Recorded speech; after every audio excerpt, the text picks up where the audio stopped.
Hello, hello, hello. Good evening, everyone. Welcome po dito sa ating first ever live stream, guys. So, ayan naman pag-uusapan natin ngayon is the most requested topic. And marami po talagang nag-message sa akin ito. So, hindi lang isa, hindi lang dalawa, basta marami. So, ayan guys, kaya ginawa ko na ng video para lahat-lahat na andoon na. So, shoutout sa lahat po ng mga manonood and mga nanonood na ngayon sa ating live stream. So guys, ang ating topic natin ngayon,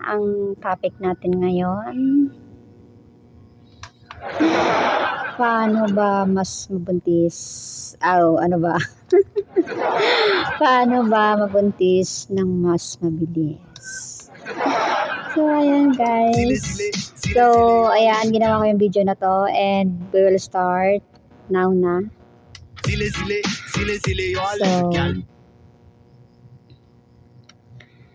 and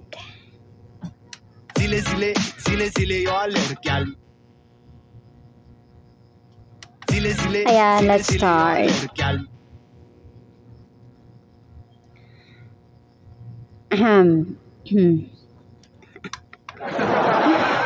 Ayan na guys, hirap ba kayo makabuo na mister? So, narito ang mga tips kung paano mabuntis ng mas mabilis. Sa mga mami, mga sisi, narito na ang sagot sa iyong katanungan. Paano ba mabuntis ng mas mabilis? So, alamin ang mga ligtas na paraan para makatulong, para makabuo kaagad ni mister. So, marami kasi natatanong guys. Gusto na daw masundan si baby. Pero, paano daw ba mabuntis ng mabilis? Marami naman nagsasabi, sundan nyo na yan. Very good. Pero yan guys, yung isa sa mga karaniwang biro ng mga magkakaibigan kapag napapansin nilang lumalaki ng iyong anak. Diba? Very good. Yan lang talaga sila. Pero nakakatawa guys, pero hindi naman ganun kadali ang mga sinasabi nila. Alam natin yan. Bukod sa mahirap maging isang magulang, hindi rin gaanon kadali ang makabuo para sa ilang mag-asawa. O sa inyo mabilis na. Joke lang po. Pero sa iba guys, mahirap. Lalo na yung hindi pa talaga nagkakaroon ng anak.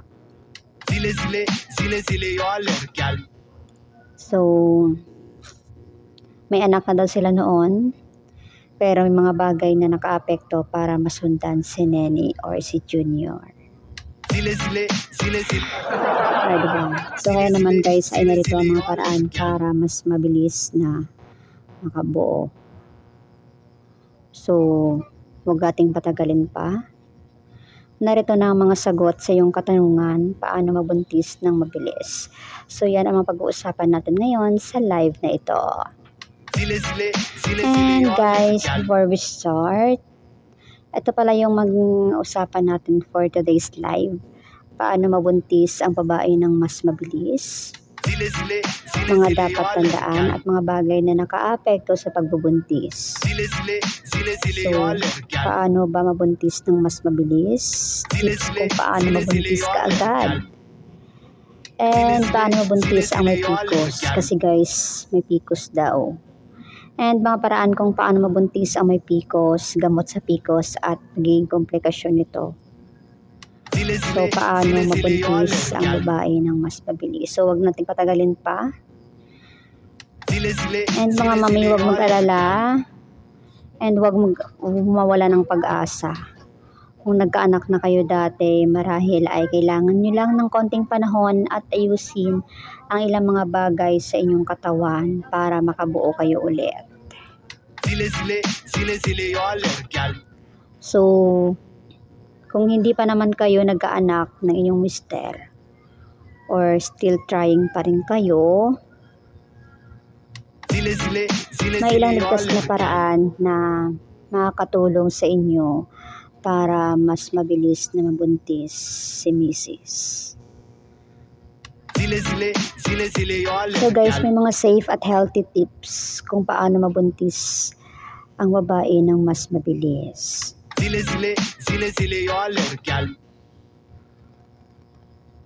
So syempre guys, ang pinakaunang hakbang kung paano mabuntis ang babae ng mas mabilis ay yung pagiging handa at kagustuhan mabuntis. So kung gustong-gusto mo din talaga, di ba? May mga mabilis mabuntis ngunit hindi naman handa. So, pwede naman ito. So, eto guys ay tanda na hindi ka talaga nag-iingat.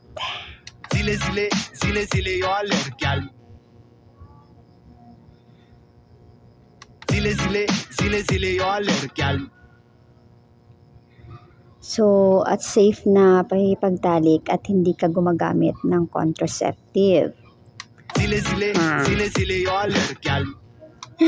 Pero kahit na may kahandaan na sa pagbubuntis, ay hindi pa rin dapat kalimutan ang family planning. O diba, ako nga nagpa-family planning, nabuntis pa rin. So, ngayon, ready ka na?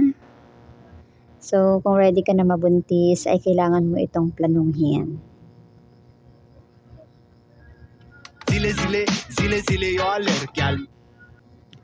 Ayan, dagdag pa para sa paraan kung paano mabuntis ang babae ng mas mabilis. So, kailangan maging mas malapit at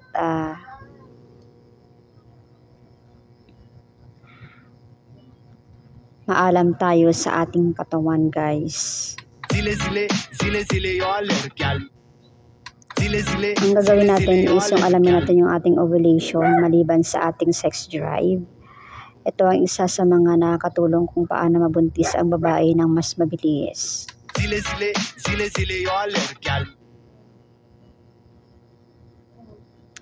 Ito guys yung tinatawag na maximizing ng ating fertility o paraan para mabuntis ng mabilis.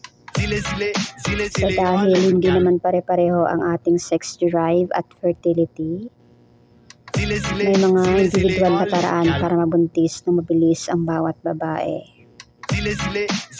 So maaaring sundin ng mga paraan para mabuntis ng mabilis na yung mga sasabihin ko guys, pwede nyo sundin, pwede naman hindi, no?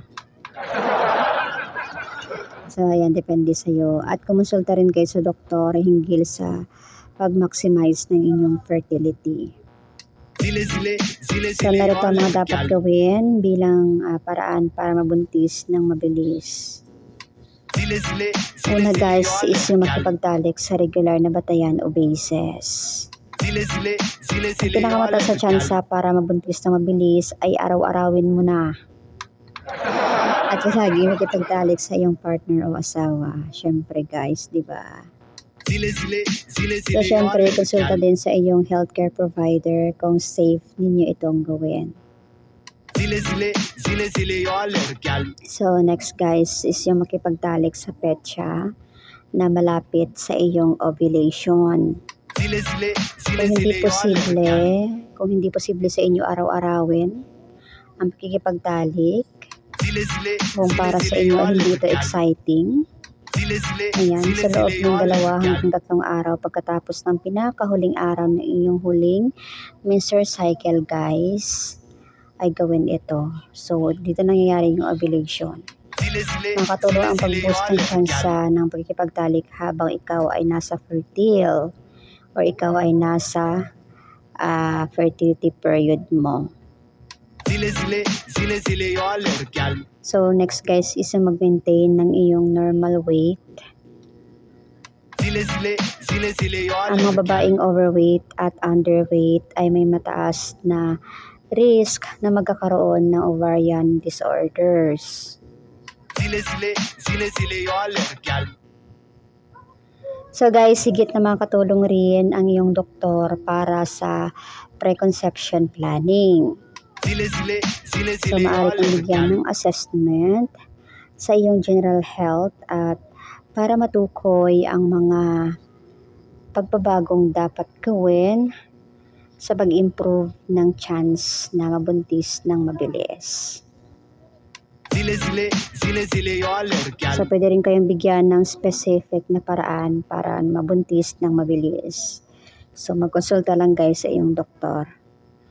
And meron pa mga dapat gawin. Or una muna guys is yung mga hindi dapat gawin bilang paraan para mabuntis ng mabilis. So wag mo itong gawin ha kung gusto mong mabuntis ng mabilis. So narito ang mga hindi iniwasang gawin para mapataas ang tsansa bilang paraan para mabuntis ng mabilis. Unang-una is huwag kang manigarilyo.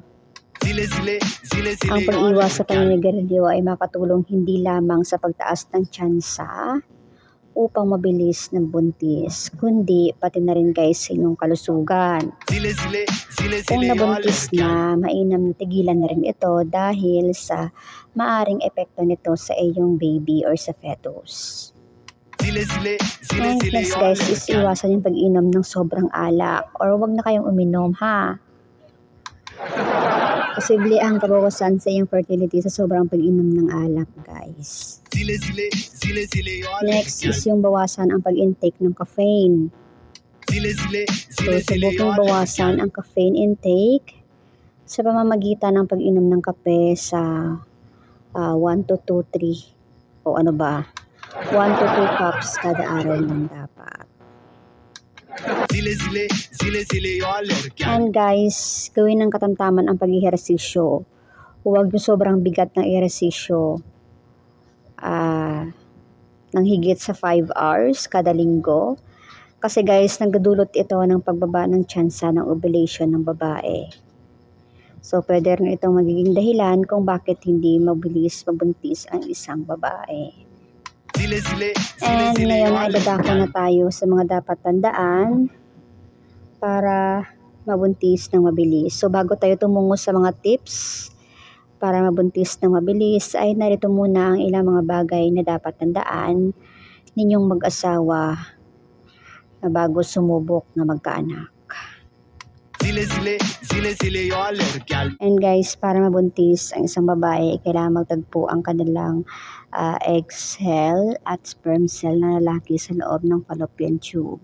So ito ay isang natural na pangyayari kapag nagtatalik ang babae at lalaki. So ang lalaki guys ay maglalabas ng similya sa loob ng ari ng babae. Kapag guys nakalabas na ang sperm ay nakakapagpatagal ito ng 2 araw sa katawan ng babae, habang 1 day lang guys ang itinatagal ng egg cell sa katawan ng babae. Mahalaga ito guys malaman para kung kailan kayo or gaano kayo kadalas dapat magtalik. And guys, may mga bagay na nakaapekto sa pagbubuntis. Ang pagkakaroon ng anak ay isang kaganapan na natural na nangyayari sa maraming pamilya, pero hindi naman ito guys madali para sa iba. Marahil ay may mga bagay na nakaapekto sa fertility o kakayahang magkaanak ng mag-asawa. Ito ang ilan sa mga sumusunod. So una guys is yung edad. Nakaka-apekto daw ang pagtanda sa kakayahan ng isang babae na mabuntis. Samantala guys ay wala namang hangganan ang mga lalaki sa paggawa ng sperm cells. Walang limit kasi guys sa lalaki kasi nga ang difference natin, sila constantly producing. Yung mga lalaki kasi guys ay may factory yan sila. So every 2 months ay nagre-replenish sila. So wala silang problema. But tayong mga babae, we are born with eggs. So pagkalabas natin, set na yung eggs natin. Wala tayong factory. So every time na magme-menstruate tayo, so in a cycle ka, ay nababawasan yon. Kaya may lifespan lang yung eggs natin. Next guys is yung timbang. Ang pagiging overweight ay maaaring magdulot ng hormonal imbalance at insulin resistance. So, dalawang bagay na nakakapagsagabal sa pag-ovulate ng isang babae. And guys, next is yung hormonal imbalance o yung tinatawag nating PCOS. Ang hormonal imbalance, so ang pagkaroon ng hindi balancing male at female hormone sa katawan nating mga babae, ito ay dahilan para magulo ang ating monthly cycle at nakapagpasagabal sa ating pag-ovulate. Ang polycystic ovarian syndrome naman guys or PCOS ay isang hormonal disorder na nakaapekto sa mga kababaihan. Ito ay nagdudulot ng mga hormonal imbalance at insulin resistance na nakaapekto sa kakayahan nating mag-ovulate. Kaya naman guys, isa sa mga dapat tandaan sa PCOS ay maaaring magkaroon ito ang isang babae nang hindi niya nalalaman. So, you could probably have the tendency and then an event can trigger your ovaries to become lazy. Kasi guys, ang PCOS parang lazy sila. Ayaw na nilang mag-ovulate. So, pwede, it can happen na all of the sudden ay bigla na lang irregular ka. Pero dati naman ay very regular ka naman. And guys, next is yung male factor infertility. Kung hindi kayo magkaroon ng anak ni Mister, ay maaaring mayroon siyang kailangang ayusin sa kanyang katawan. So baka naman guys ay mababa ang kanyang sperm count o hindi aktibo ang kanyang sperm cells. So ilang mga bagay na nakaapekto sa kanyang kakayahang makabuntis. Ngayon guys ay alam mo na ang mga bagay na maaaring makaapekto sa tsansa ninyong magkaanak at paano mabuntis ng mas mabilis. And narito naman ang ilang mga ligtas na paraan dapat ninyong gawin para mas mabilis kayong makabuo ni Mister at kung paano tumaas ang tsansa na mabuntis ng mabilis si Mrs. So una guys is yung kumonsulta sa isang doktor.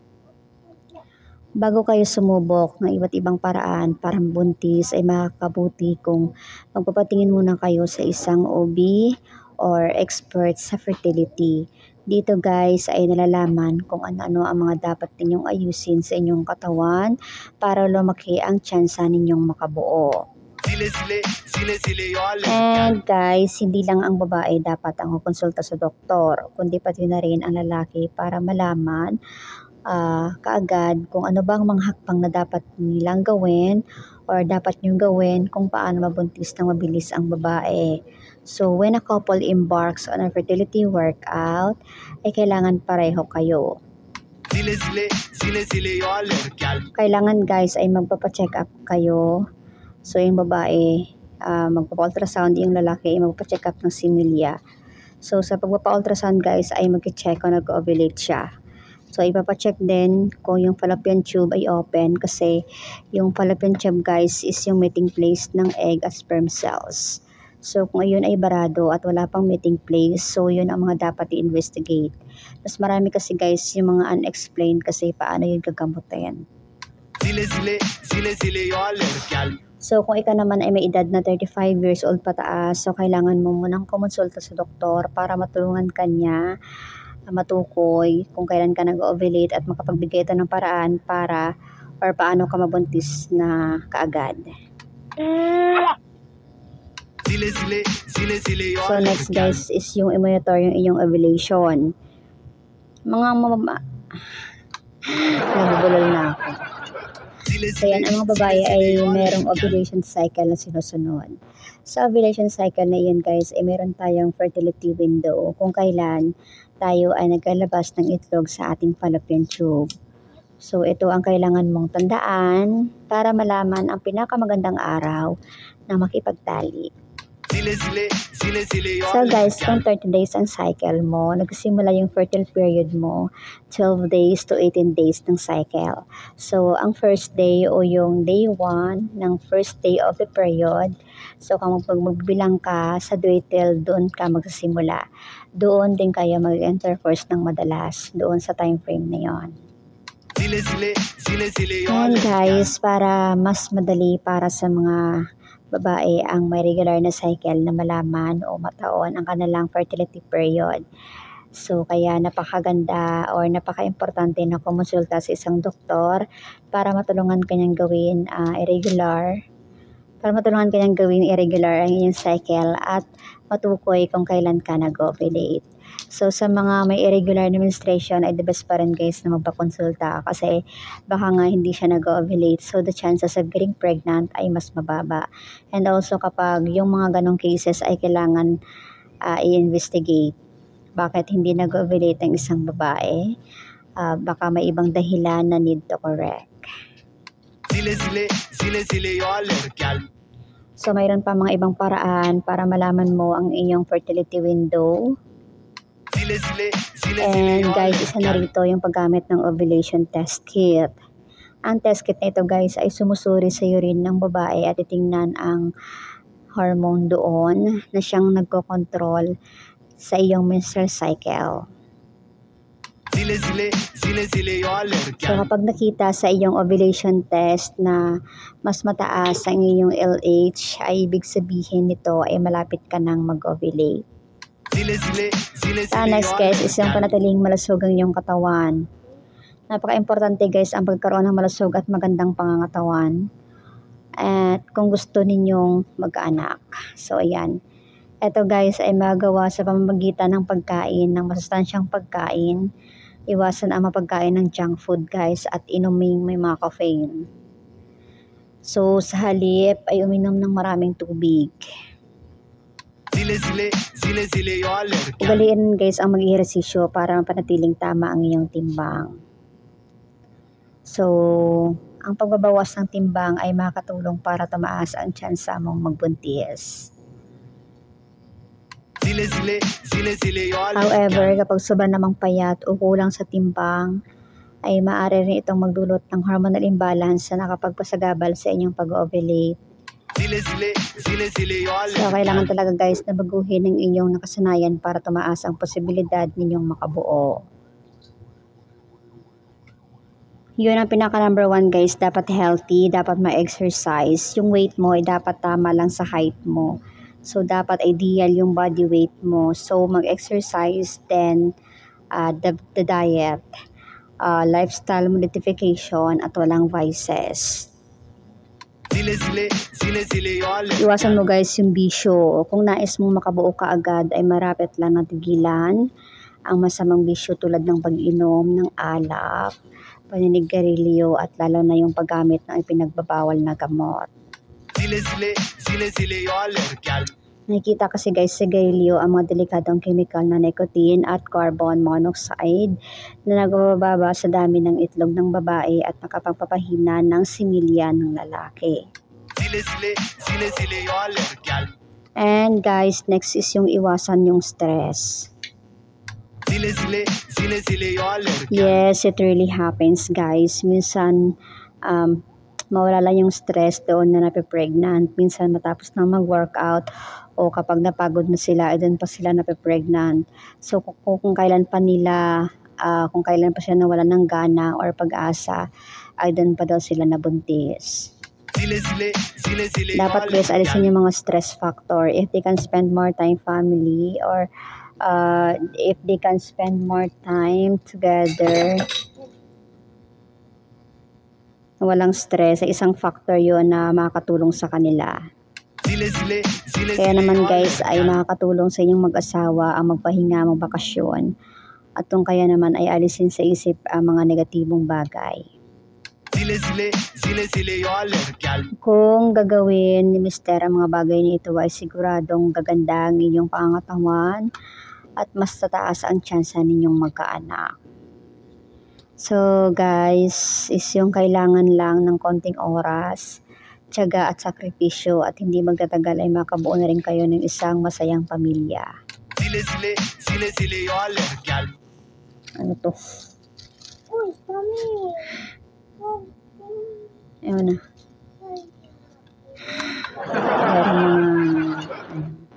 Ipumasok na tutubi.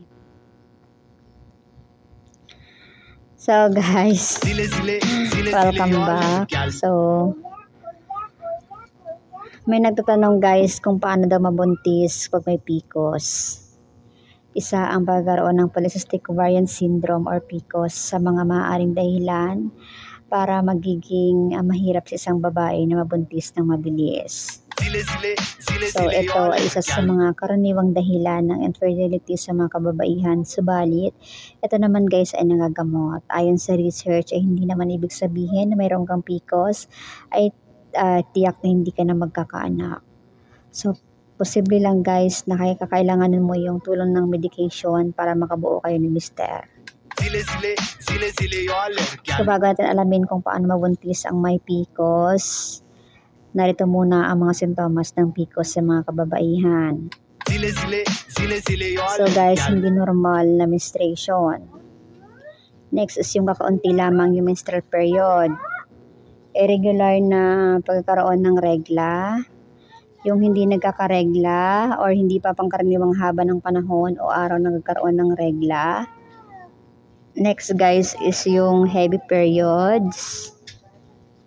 Breakout ng acne or karoon ka ng tigyawat.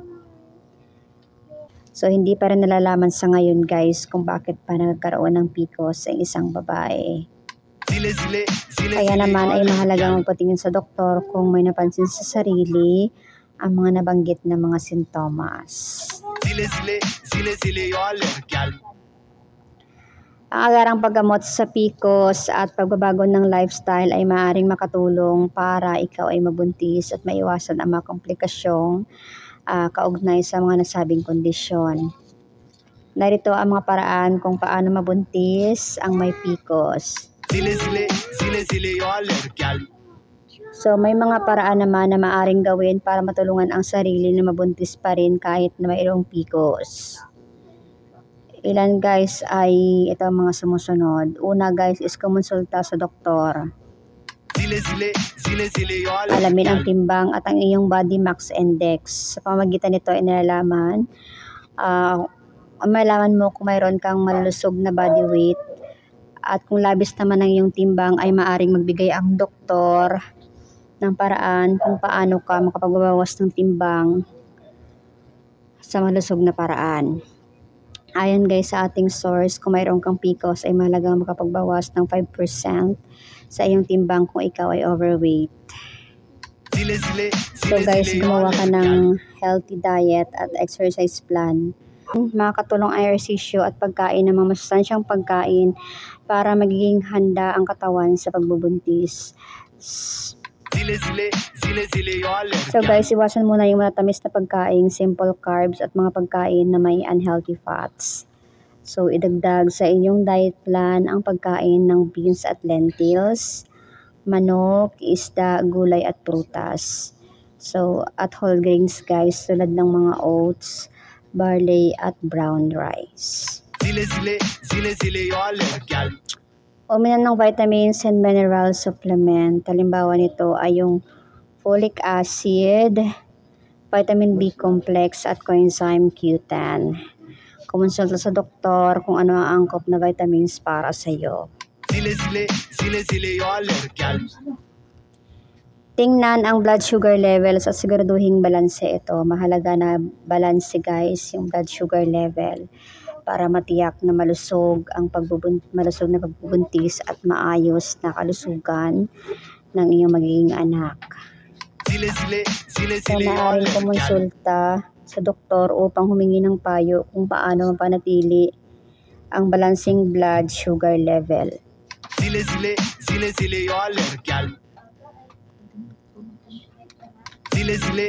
Gumamit ng ovulation calendar upang matrack ang period. Sa pamamagitan nito guys ay mababantayan ang ovulation at malalaman kung kailan mataas ang posibilidad na ikaw ay mabuntis.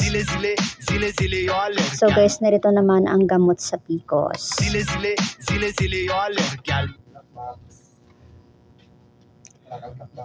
Makakatulong din ang medication para tumaas ang tsansa na magkaroon ka ng anak kahit na ikaw ay may PCOS. So maaring magrekomenda ang iyong doktor ng prescription medication na makatulong para mabalanse ang inyong hormones.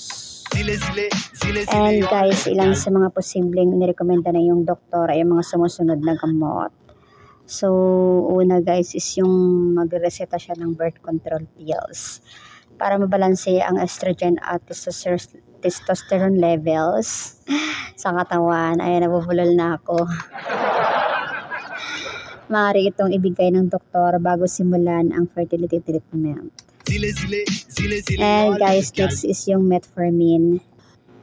Ito yung kailangan para mabalanse ang insulin levels. Next is yung Clomid o clomifene citrate.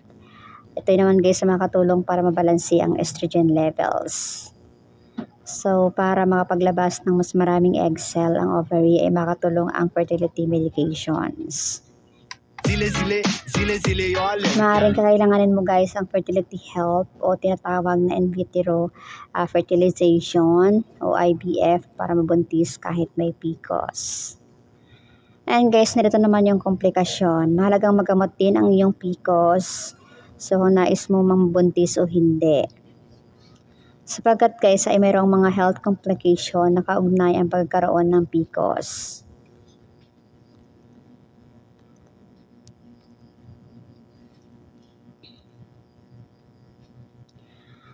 Kung hindi malulanasan ang PCOS, ay maaaring tumaas ang tsansa na magkaroon ka rin ng iba pang mga kondisyon sa iyong kalusugan tulad ng mga sumusunod. Una guys is yung stroke, sakit sa puso, high blood pressure, high cholesterol, sleep apnea, type 2 diabetes. Kaya naman guys ay mahalagang kumonsulta sa iyong doktor kung mapuna ang anumang mga sintomas ng PCOS. And ngayon ay abangan ninyo guys ang ating i-upload na video tungkol sa mga vitamins na makatulong para mabilis ka mabuntis. So hanggang dito, patapos na tayo, nabubulol na ako guys. So ayun, natapusin na natin to. Hanggang dito na muna tayo. Maraming salamat po sa pagsama sa akin for today's live stream. And maraming salamat po sa walang sawang suporta at sa panonood. Maraming salamat po. Have a healthy lifestyle. And sa mga buntis dyan, mga mommies, have a healthy pregnancy. Stay beautiful. And hope to see you on our next video. Bye-bye. Bye-bye.